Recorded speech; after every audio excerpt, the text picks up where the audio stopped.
Saludamos a José Alvear, analista político. ¿Cómo está? Buenos días. Buenos días a los radioescuchas de Saracay Radio y a los seguidores de Saracay TV. Encantado de poder estar aquí esta mañana. Gracias, José. Cuéntanos un poco cómo se ve actualmente, desde el panorama externo, la salida de la presidenta Guadalupe Llori, asumir este cargo el señor Saquicela, que no se sabe, ¿no?, dónde realmente está o con quién va a actuar. Lo que sí se sabe es que se trabaja en una nueva mayoría antigobierno. ¿Esto qué tinte le da a la Asamblea Nacional? Pienso que nuevamente estamos viendo una asamblea donde se están priorizando los intereses particulares y no los intereses generales de aquellos que supuestamente nos representan, porque entendemos que la asamblea son los representantes del pueblo, pero vemos que estos representantes del pueblo van a luchar no por ese pueblo que los llevó a ese curul, sino por progresar ellos en la parte personal y particular. Vemos hoy en día una asamblea donde la principal discusión ya no es la salida de la señora Llori, sino están peleándose las sillas en la mesa del CAL. Es lamentable, nosotros venimos hace mucho rato atrás reunidos con muchos conciudadanos y sintiendo el malestar de lo que es la actual clase o casta política. Pensamos que este país, el sistema de elecciones y la estructura política como tal colapsó. Pensamos que en este país debe entrar un sistema libertario, un sistema donde los pilares políticos sean constituidos por personas que llegan por mérito, por experiencia, transparentemente y que sean honestas. Donde, por ejemplo, este problema de la asamblea pensamos que se terminaría si llegasen dignidades que no cobren un sueldo, que cobren una dieta extraordinaria por gestión de éxito, que es distinto, que no significa ir a calentar el puesto como hacen hoy en día muchos, sino realmente a trabajar por quienes lo llevaron.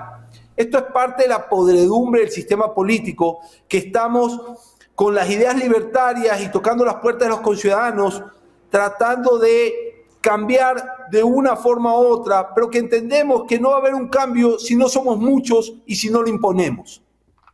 Y también, claro, el cambio y la expectativa que se tiene por el ciudadano es que la clase política, los movimientos trabajen en bien de las grandes mayorías. Pero ahí también juega un papel fundamental en el tema de las elecciones el ciudadano, que hay que educarlo, porque ahora los ciudadanos, y te comento por experiencias propias desde acá, desde el territorio, los ciudadanos te votan por una cara bonita, por la persona que más regala ciertas cosas. ¿Cómo cambiar esa realidad también?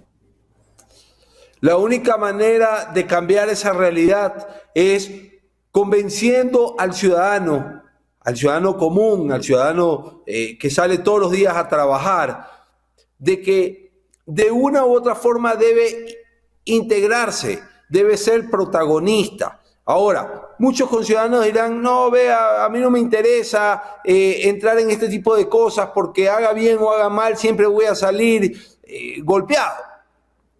Es real, pero entonces debemos empezar a madurar en qué modelo de país queremos y a quién le vamos a dar el voto.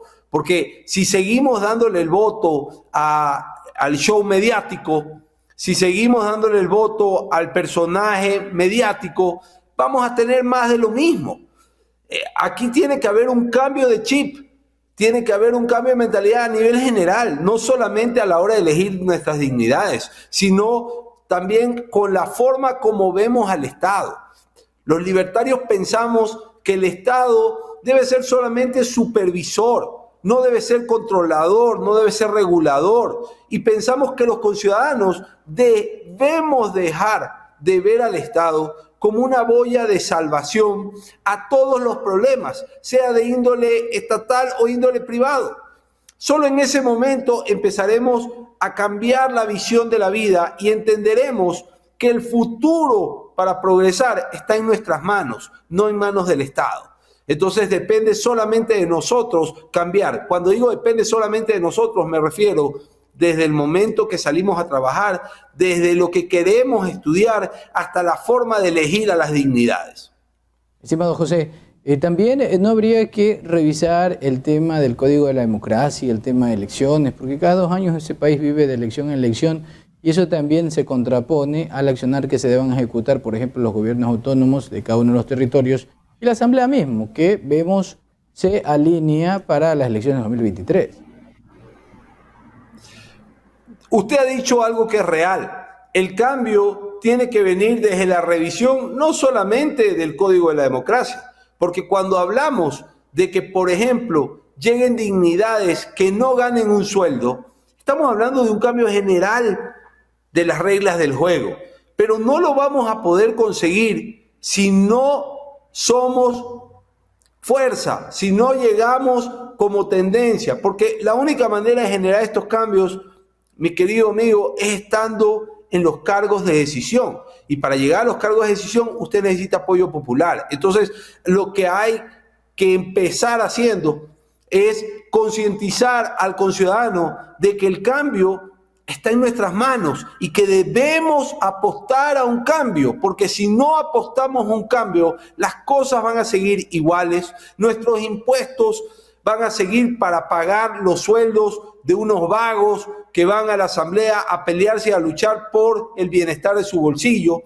de que vamos a tener un gobierno, vamos a seguir teniendo gobiernos que se preocupen de cualquier cosa menos de lo principal: seguridad, salud y educación, que son 3 pilares muy venidos a menos y son 3 pilares de los cuales parece que por época electoral todos hablan, pero nadie realmente hace conciencia y se preocupa.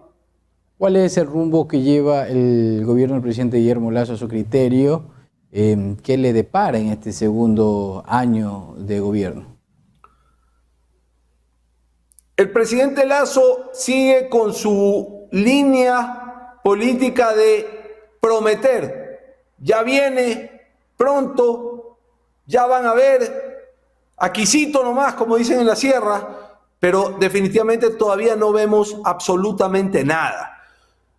Ayer lo escuché que va pronto a comprar autos blindados, que le va pronto a dar herramientas a la policía. Sigue en la etapa de las promesas, sigue en la etapa de hablar lindo, pero sigue en la etapa de tener un discurso puramente electoral y no de estadista. Yo creo que los ecuatorianos le estamos exigiendo al gobierno del encuentro, que todavía yo en lo personal no lo encuentro, que tome acción, que empiece a demostrar gestión, que no solamente demuestre gestión para el Fondo Monetario Internacional, manteniendo $10 mil millones de dólares guardados para decir que la reserva ha crecido, sino que realmente trabaje para sus votantes, para su país. Somos nosotros los que estamos esperando salud, educación digna, seguridad. Él tiene olvidado el tema, habla muy bien, habla lindo, pero realmente en la calle se percibe otra cosa. Ahora dicen que han bajado los índices de seguridad.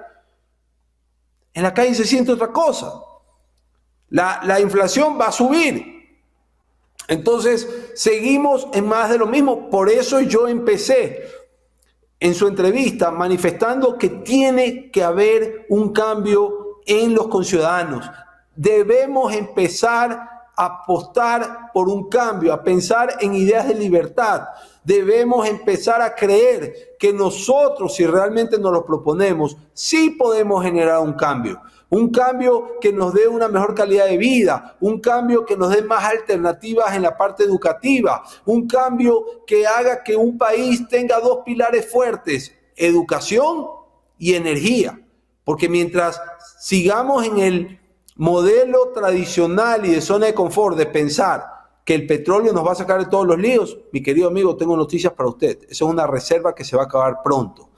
Entonces hay que empezar a apostar al campo, hay que empezar a apostar a otro tipo de energías, y mientras no lo hagamos, mientras nuestros gobiernos sigan acomodándose a lo que reciben, echándole la culpa al que salió y no llegando para solucionar los problemas, todo seguirá igual. Por eso hay que apostar por un cambio, hay que apostar a las ideas libertarias que emulan el trabajo, que emulan el ahorro, que emulan la generación de empleo, que emulan una educación variada, porque entienden que el valor de las cosas está en la preferencia y en la escasez.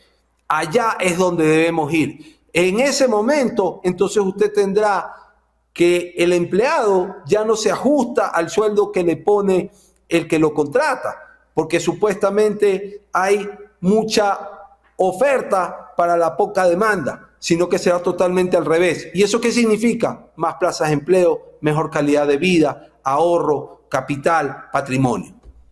Pero hasta que el ciudadano cambie ese chip, estimado José, ¿qué debemos hacer o qué debemos exigir las personas que tenemos claro el tema para que las autoridades cumplan? Usted hablaba, claro, el petróleo es un recurso no renovable, se habla mucho siempre de la agricultura, pero únicamente queda en discurso.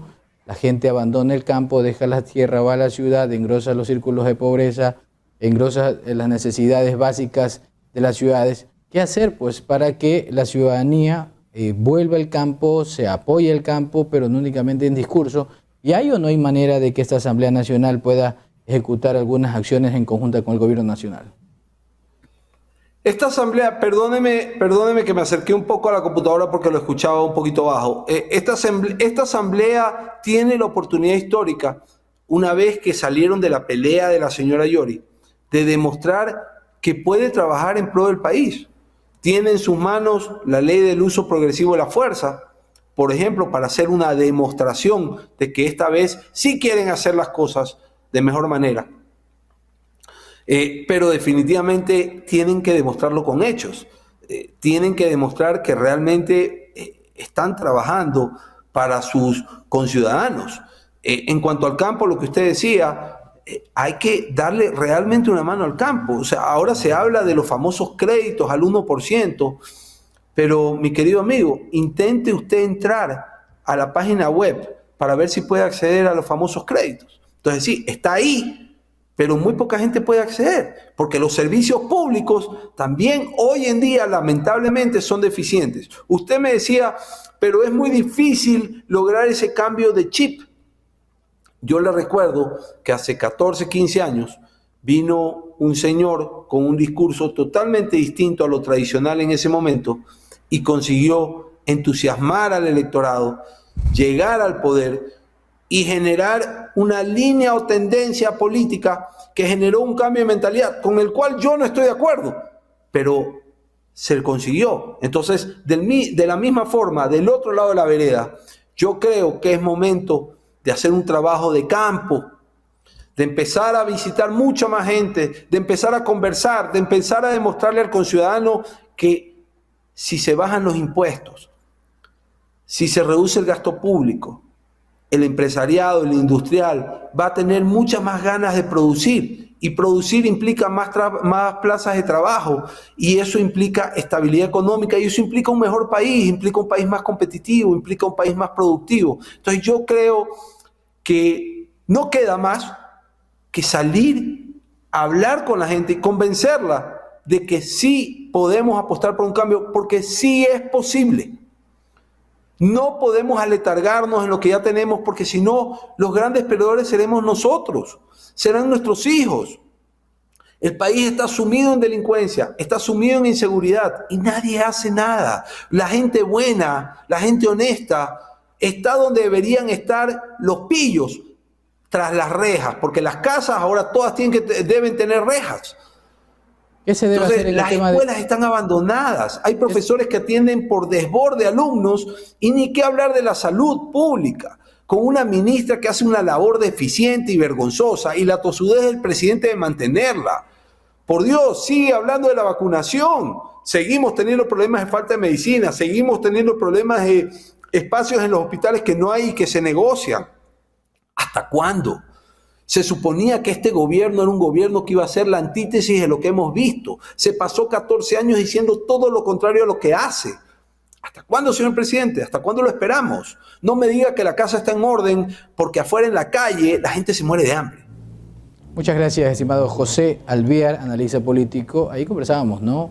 ¿Cuál es la realidad del tema de la Asamblea Nacional? ¿Qué pasa también con el presidente Guillermo Lasso? Y hacía un llamado a los ciudadanos a cambiar de mentalidad para poder escoger a mejores perfiles para las próximas elecciones del 2020.